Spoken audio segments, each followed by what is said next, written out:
isang makasalanan, isang magnanakaw ang humingi sa kanya ng kapatawaran. At sa puntong iyon, nangako si Jesus na isasama niya ito sa paraiso.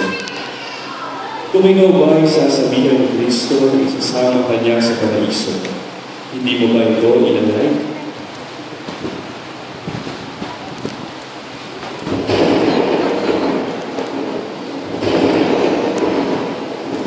Mahal ka para sa Lord. Israel anak.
Sharing din sa tagal. Alam mo ba sa ano share niya?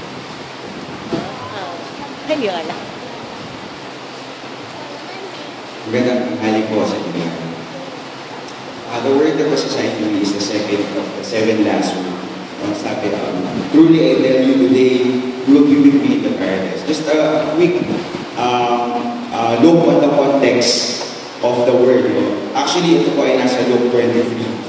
As we all know, there were 2 criminals crucified along with Jesus. May dalawang criminal na pinakapasama niya. And just a brief background, yung panahon kasi na yun, when you were crucified, ibig sabihin, ito yung mga pinaka-heinous na, ito yung mga tao that they did heinous crimes. Therefore, yun yung pinakamatinding parusa at that time. In our current time, pwedeng sabihin natin, ito yung mga pinarusahan ng reclusion perpetua. Mga ganun, ibig sabihin, these are criminals of the criminals. Parang pinaka-criminals of the criminal. Dahil ang parusa ay yung pinakamatinding parusa at that time. So, in our current time, probably it's reclusion perpetua, capital punishment. But, when I read this, I was like, stop. Because the criminals of all the criminals received a promise from the Lord. Ang sabi, today, you will be with me in the paradise. At first, I thought it was ironic. Well, Lord, ibig sabihin, kahit I do all the sins, and then, ang bilis lang, you will say to me, today, you will be with me in the paradise. Ibig sabihin, if I'm a student, I cheat every day, I cheat, and then, ang dali lang, receiving from the Lord a promise na today you will be with me in the paradise. But let's look with the character of the man, yung criminal na yun. Let's look at his character. That he received the promise from the Lord. Today, you will be with me in the paradise. Ito yung isang pangako na I think all of us would want to hear from the Lord. Di ba po? Today, you will be with me in the paradise. Ito yung, I think, the sweetest words that we can actually hear from the Lord. Aside from sabihin ng parents mo, tataasan yung allowance mo. I think this is the sweetest words that we can hear from the Lord. Today, you will be with me in the paradise. And let's look at the character of the man. And I guess, I can compare myself to that criminal. Hindi naman po criminal. But there are certain characteristics of that man that I see myself in him. Una po, I will share to you 3 SSS for us to easily remember. Una, sinner. The man acknowledged the fact that he was a sinner. In-acknowledge niya na sinner siya. And probably we can say na, ako naman, di naman ganyan yung kasalanan ko. Hindi naman ako, ang kasalanan ko lang naman, sa nanay ko pag pinagbabantay niya ako ng tindahan. Feeling ko naman di yan kasing equal sa kasalanan ng tao na pinako sa krus. O kaya kasalanan ko lang naman mang-chismis ng kapitbahay ko hanggang sa kabilang barangay. Feeling ko naman di ganun yung, hindi siya kasing, it cannot be equated with the sin of that man crucified. O kaya kasalanan ko lang naman, you can say, basta, we can justify our sins na hindi naman kasing equal to that committed by the man. Pero the Bible says in Romans 3:23, for all have sinned and fall short of the glory of God. All have sinned. Di naman po sinabi, some have sinned. Di naman sinabi, most of us have sinned. But the Bible says, all have sinned. All have sinned. Now, growing up, I was a typical teenager. I graduated high school. Then after that, hindi po ako ng pag-aaral for a year. Kasi, hindi po ako kaya pag-aaral ng parents ko. Mukha lang po akong mayaman, pero yung panahon na yun, my parents cannot send me to school. So I have to stop. I was a typical teenager. 16 ako noon, panahon na yun. 17 lang ako ngayon. Joke. But noong panahon na yun, I was a typical teenager. I remember, dahil hindi ako nag-aaral, so nabarkada ako, I tried drinking for the first time. I remember there was instances na uuwi ako ng bahay, alis ako ng bahay ng 3 p.m. and I would go home 3 a.m. And it was a typical everyday thing, no? Pupunta ka sa mga barkada mo, madali kang mayaya, naging best friend mo si Red Horse, naging best friend mo, and I tried smoking for the first time. I was a typical teenager. And I guess those are sins, no? Yung mama sa tabi ni Jesus Christ, he acknowledged the fact that he was a sinner. He acknowledged the fact that he was a sinner. And the Bible says, for all have sinned and fall short. It's not about how serious your sins are. It's not about how little your sins are. The man acknowledged the fact that he was a sinner. In Romans 6:23, ang sabi, for the wages of sin is death. For the wages, ang kabayaran ng kasalanan ay kamatayan. It doesn't qualify here what kind of sins. It doesn't qualify kung anong standard ng sin. Ang sabi lang, for all have sinned, and the wages of sin is death. Therefore, we all deserve to be crucified along with Jesus. Tabi-tabi tayo doon. Tabi-tabi tayo lahat. Because of our sins.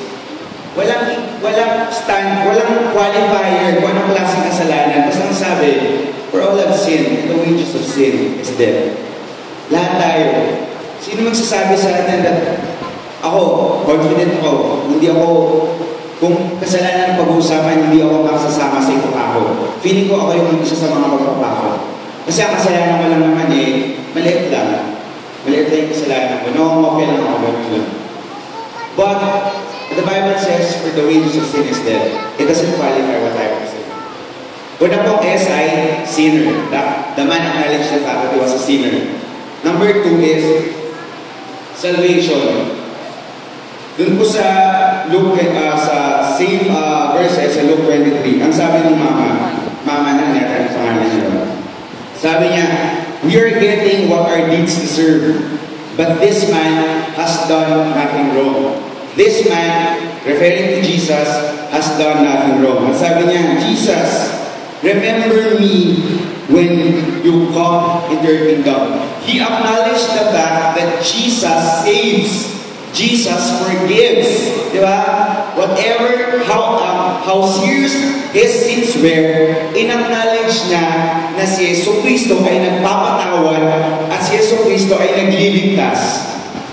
At that time, going back to my typical teenage years, ayun nga, for 1 year, I was like that. I tried smoking. Actually, even tried marijuana at that time. I was a typical teenager. But I came to that point that I had an encounter with Jesus Christ. Just like the man, he had an encounter with the Savior. He had an encounter with the Forgiver. I had an encounter with Jesus. And I acknowledged that I was a sinner. And acknowledge the fact that Jesus saves. That's why I can relate to that criminal. He acknowledged the fact that he was a sinner, and he acknowledged the fact that Jesus can save no matter what our sins are. I remember I was praying for the first time in my life at that time. Lord, I was a sinner. Hindi ko po alam kung paano nangyayari sa buhay ko. Parang feeling ko wala akong kakwenta-kwenta yung buhay ko. And I acknowledge the fact that Jesus saves. Lord, save me from my situation. Kahit ano po pang sitwasyon yan, probably your parents are separated and you're having a hard time dealing with it. Maaaring po na may sakit ang makasama natin sa buhay. Whatever situations we are in, Jesus saves. Jesus forgives. And the third is, ano po yung una? Sinner. Pangalawa? Salvation. Pangatlo is sacrifice. The man acknowledged the fact that Jesus Christ's sacrifice was enough for him to be saved. Yung dinanas ng Panginoon ay sapat para tayo ay magkaroon ng kaligtasan. Ephesians 2:8 and 9. Sorry, previous slides. Ephesians 2. For it is by grace that you have been saved through faith, and it is not from yourselves. It is the gift of God, so that, not by works, so that no one can boast. It is by grace, kasi hindi naman talaga deserve ng mama, di ba? It doesn't deserve in any way na sabihin ng Panginoon, you will be with me in the paradise. Because it's by grace. By grace, ibig sabihin, hindi mo deserve. Sabihin mo nga sa tabi mo, ang ganda mo. Pero you deserve. You deserve. Pero dito, he doesn't deserve it. He doesn't deserve. It is by grace. I was a sinner at that time. I don't deserve it. But God saved me. It is by grace. And it's not from yourselves. It is a gift from God. It is a gift from God. Salvation is a gift from God. It is offered by God as a gift for free. Let me end with John 1:12. Sabi nito, yet to all who did receive Him, to those who believe in His name, He gave the right to become the children of God. The man acknowledged the fact that he was a sinner. He acknowledged the fact that Jesus saves. He acknowledged the fact that Jesus' sacrifice was enough. Wala namang pinagawa sa kanya, di ba? Because the blood of Christ was enough to buy him and to give him salvation. It is a gift from God. What the man did was to acknowledge that Jesus was a Savior and come to Him by faith. Ending with that, when I had an encounter with the Lord, I come to Him by faith. Since then, I decided to follow Christ and to be with Him. You don't have to be, hindi naman dapat lahat tayo magpare for us to say that we follow Christ.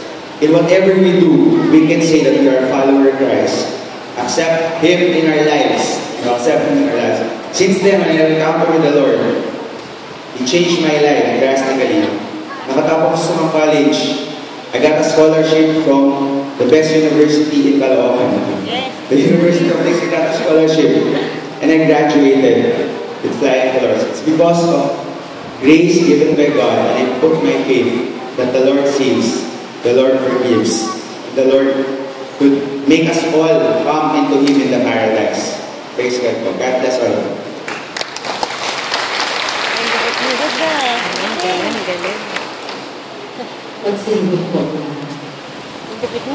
Galing. Galing. Praise God.